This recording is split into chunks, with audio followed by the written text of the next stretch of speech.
గత ప్రభుత్వం మాదిరిగా కక్ష సాధింపు ధోరణిలో కాకుండా ప్రజల హృదయాల్లో చిరకాలం నిలిచి ఉండేలా పాలన చేద్దామని విశాఖ జిల్లా టీడీపీ నాయకులు ఉద్ఘాటించారు. పార్టీ జిల్లా అధ్యక్షుడు గండిబాబ్జీ అధ్యక్షతన జిల్లా పార్టీ కార్యాలయంలో జరిగిన ఆత్మీయ సమావేశంలో రాష్ట్ర పార్టీ అధ్యక్షుడు గాజువాక ఎమ్మెల్యే పల్లా శ్రీనివాసరావు, ఎంపీ శ్రీభరత్, ఎమ్మెల్యేలు కోళ్ల లలితకుమారి, వెలగపూడి రామకృష్ణబాబు, గణబాబు, ఎమ్మెల్సీ వేపాడ చిరంజీవిరావు, టీడీపీ కార్పొరేటర్లు, నాయకులు పెద్ద సంఖ్యలో పాల్గొన్నారు. ఈ సందర్భంగా పల్లా శ్రీనివాసరావు మాట్లాడుతూ ప్రజలు ఇచ్చిన తీర్పును సదావకాశంగా మార్చుకొని సుదీర్ఘకాలం వారి హృదయాల్లో నిలిచి ఉండేలా పాలన చేద్దామన్నారు. ఎంపీ శ్రీభరత్ మాట్లాడుతూ గత ప్రభుత్వం పాలనతో విసుగు చెంది రాజకీయాల నుండి తప్పుకుందామనుకున్నానని, అయితే ఎన్నికల్లో ప్రజా తీర్పు తనకు కొండంత ఆత్మవిశ్వాసం ఇచ్చిందని పేర్కొన్నారు. ఎస్కోట ఎమ్మెల్యే కోళ్ల లలితకుమారి మాట్లాడుతూ విశాఖ పార్లమెంట్ నియోజకవర్గం ప్రజలు ఇచ్చిన తీర్పు నా భూతో నా భవిష్యత్తు అని పేర్కొన్నారు. సోదరులారా, ఈ రోజు నాకు తెలుగుదేశం పార్టీ జాతీయ అధ్యక్షులు ముఖ్యమంత్రి గారైనటువంటి చంద్రబాబు నాయుడు గారు, అలాగే తెలుగుదేశం పార్టీ జాతీయ ప్రధాన కార్యదర్శి, యువ నాయకులు, మంత్రివర్యులైనటువంటి లోకేష్ బాబు గారు నాకు ఈ పదవి ఇచ్చారు అంటే అది కేవలం మీ వల్లే.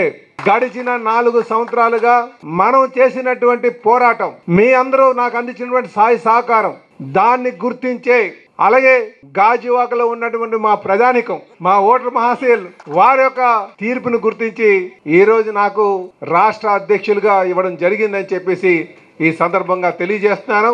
అది అంతా కూడా మీ వల్లే అది సాధ్యపడిందని కూడా ఈ సందర్భంగా మరొక తెలియజేస్తున్నా. అయితే సోదరులారా, ఈ రాష్ట్రాన్ని మళ్ళీ మనం పునర్నిర్మాణం చేసుకోవాలంటే ఈ 5 సంవత్సరాలు సరిపోతుందా? అదే చెప్తున్నా. ఖచ్చితంగా మనం 10 సంవత్సరాల పాటు ఇక్కడ అధికారంలో ఉండాల్సినటువంటి అవసరం ఉంది. అయితే గత పరిస్థితులు కానీ మనం చూస్తే పార్టీ అధికారం కోసం ప్రతి కార్యకర్త కూడా కష్టపడి పార్టీని అధికారంకు తీసుకొచ్చి అధికారం నడుస్తున్నప్పుడు, మళ్ళీ అధికారంలో ఉన్నప్పుడు కాస్త కార్యకర్త దూరం అవుతున్నటువంటి సందర్భాలు చూసాం. ఈసారి అటువంటి పరిస్థితులు ఉత్పన్నం కాకుండా ఉండడం కోసం ఖచ్చితంగా మేము కృషి చేస్తామని చెప్పి ఈ సందర్భంగా మీకు తెలియజేస్తున్నాం.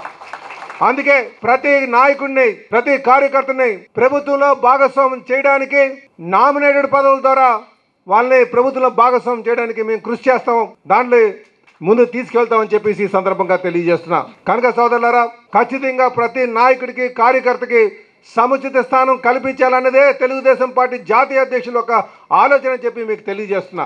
ఎలక్షన్స్ అయిపోయిన తర్వాత చాలా మంది కలుస్తూ ఎంత మెజారిటీతో గెలుస్తావు భరత్ అంటే మనసులో 2.5-3 లక్షలని నాకు అనిపించినా 1.5 దాటుతుంది అని చాలా మందికి చెప్పాను. 5 అని అసలు ఎప్పుడు ఊహించిన కూడా లేదు. కానీ ఒక మాత్రం నా గురించి ఆలోచన పక్కన పెడితే, మనం కానీ ఈ కూటమి కానీ 110-115 సీట్లతో గెలుచుంటే నాకైతే తృప్తి ఉండేది కాదు. ఎందుకంటే ఇవాళ నా గెలుపు కన్నా ఇట్లాంటి పాలన చేస్తే జనాలు స్వీకరిస్తారా లేకపోతే తిరస్కరిస్తారా అనేది ఎదురు చూస్తున్నాను. ఈ రిజల్ట్ చూసేసరికి చాలా తృప్తి అనిపించింది. ఇట్లాంటి ఒక దుర్మార్గ పాలనని మేము స్వీకరించము అని. ఎందుకంటే ఇందాక గణబాబు గారు అన్నారు అనుకుంటే, ఎగ్జిట్ పోల్స్లో కూడా మనకు అసలు ఏమీ తెలియలేదు. మంచిది అయితే సమాజంలో ఇంకా కొంచెం మంచితనం ఉంది, మంచి ఏంటో గుర్తించే ఒక ఆలోచన కూడా సమాజంలో ఉంది.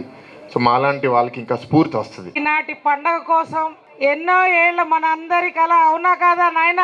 మరి ఈనాటి మీ అందరి అభిమానాలతో ఈ పండగ వాతావరణం కల్పించిన ముందు ఉన్న తెలుగుదేశం పార్టీ, గత 5 ఏళ్ల ప్రభుత్వం ఎన్ని ఇబ్బందులకు గురి చేసినా మేమున్నాం. తెలుగుదేశం పార్టీకి వేదిక మీద ఉన్న విశాఖ పార్లమెంట్ కుటుంబ సభ్యులకని ముందు నిలిచి మమ్మల్ని నడిపించిన మీ అందరికీ మరొక్కసారి నా యొక్క నమస్కారాలు.